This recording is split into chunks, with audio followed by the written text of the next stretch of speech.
విత్తనములు చల్లడానికి కర్షకుడు వెళ్ళాడు. అతడు చల్లుతున్న సమయంలో కొన్ని విత్తనాలు దారి పక్కన పడి తొక్కబడ్డాయి. ఆకాశ పక్షులు వాటిని తినివేశాయి.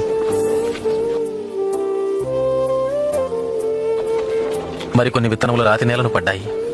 మొక్కలు మొలిచినను చెమ్మలేనందున ఆ విత్తనములు ఎండిపోయాయి. మరికొన్ని విత్తనములు ముళ్ల పొదలలో పడెను. ముళ్ల పొదలు వాటితో మొలిచినందున వాటిని అణచివేశాను.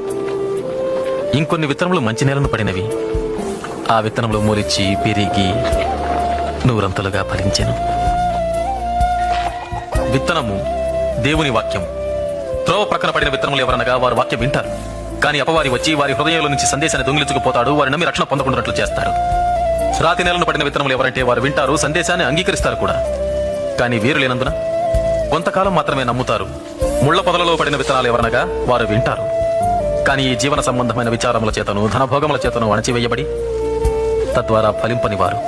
మంచి నేలను పడిన విత్తనాలు ఎవరనగా యోగ్యమైన మంచి మనసుతో వాక్యము విని హృదయములో భద్రపరచి దానిని అవలంబించి ఓపికతో ఫలించువారు.